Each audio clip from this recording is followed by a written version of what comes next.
যে গতকাল দেখেছিলাম একাধিক আদানি ইস্যু সহ একাধিক ইস্যুতে বিজেপির তৃণমূলের সাংসদরা দিল্লির গান্ধী মূর্তির পাদদেশে অবস্থান বিক্ষোভ করছিলেন এবং তাদের পরে কিন্তু আজ পুনরায় বিজেপির সাংসদরা এই বিক্ষোভ জারি রেখেছে। সেখানে উপস্থিত রয়েছেন সুকান্ত মজুমদার, লকেট চট্টোপাধ্যায় সহ অনেকেই।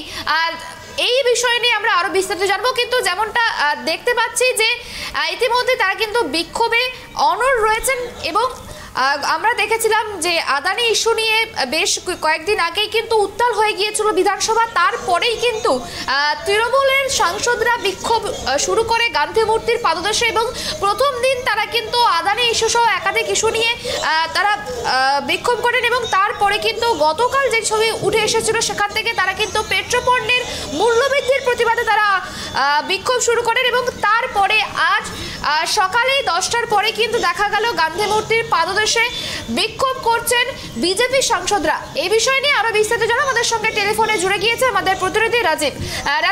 তৃণমূলের পর আজ গান্ধী মূর্তির পাদদেশে বিজেপির সাংসদরা বিক্ষোভ শুরু করেছে, কি জানা যাচ্ছে এই বিষয়ে? তুমি বলি যে আজকে দিল্লিতে পার্লামেন্টের বাইরে গান্ধী মূর্তি পাদদেশে বিজেপি লোকসভা এবং রাজ্যসভা যারা পশ্চিমবঙ্গ থেকে যারা মূলত তারা জিতেছেন তারা বিক্ষোভ দেখাচ্ছেন। তাদের একটাই ইস্যু যে রাজ্যের শিক্ষা দুর্নীতি, যেভাবে রাজ্যের দুর্নীতি বিশেষ করে শিক্ষা ক্ষেত্রে দুর্নীতি ছড়িয়ে পড়েছে সেই বিষয়টা কিন্তু নিয়েই তারা সরব হয়েছেন। আমরা দেখেছি গত কয়েকদিন ধরে তৃণমূল সাংসদরা তারা কিন্তু আদানি নিয়ে তারা বিক্ষোভ দেখিয়েছেন, পাল্টা আজকে বিক্ষোভে তারা যোগ দিলেন এবং তাদের দাবি যে তৃণমূলের সরকার তারা প্রত্যেকটা ক্ষেত্রে দুর্নীতি করছে এবং সেই দুর্নীতির ফলে আজকে রাজ্যের আইন শৃঙ্খলা থেকে আরম্ভ করে সবকিছু অবস্থা অত্যন্ত খারাপ। রাজ্যের অবস্থা দুর্নীতির ফলে শিক্ষা দপ্তরের বেশিরভাগ অফিসার এবং ন্যায় প্রাক্তন মন্ত্রী তিনি গেলেন, প্রাথমিক শিক্ষা পর্ষদের যিনি সভাপতি মানিক ভট্টাচার্য তার পরিবার ছেলে। এই বিষয়টাই কিন্তু তারা বৃহত্তর রূপ দিতে চাইছেন এবং এই আন্দোলনকে তারা দিল্লিতে পৌঁছে নিয়ে যাচ্ছেন। তার জন্যই আজকে গান্ধী মূর্তির পাদদেশে তারা ধর্নায় বসেছেন। তাদের একটাই উদ্দেশ্য যে এই সরকারের এই দুর্নীতির ফলে রাজ্যের অবস্থা অত্যন্ত খারাপ হয়েছে, তারা তার প্রতিকার চান এবং এই সরকারের বিরুদ্ধে তারা আগামী দিনে এইভাবে সরব হবে এবং তারা সারাদিন ধরে আজকে তারা বিক্ষোভ দেখাবেন।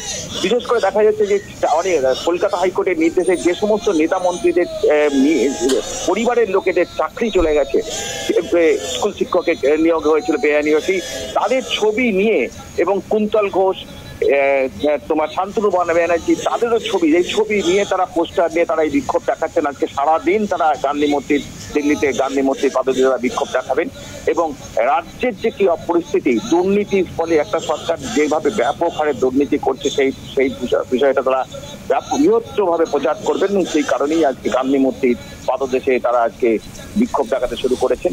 তাতে গত কয়েকদিন ধরেই জানো যে তৃণমূল যে বিক্ষোভ দেখাচ্ছিল আদানি গোষ্ঠী, তারা পাল্টা আজকে রাজ্যের দুর্নীতি, রাজ্যের সার্বিক পরিস্থিতি নিয়ে তারা বিক্ষোভ দেখাতে শুরু করলেন।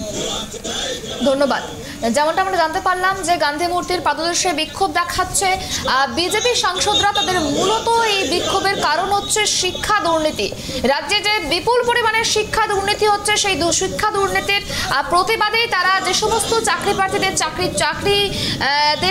চলে গিয়েছে চাকরি প্রার্থীদের তাদের ছবি নিয়ে বিক্ষোভ দেখাচ্ছেন গান্ধী মূর্তির পাদদেশে এবং যেমনটা জানা যাচ্ছে যে আজ কিন্তু সারাদিন এই বিক্ষোভ কর্মসূচি তারা পালন করবে।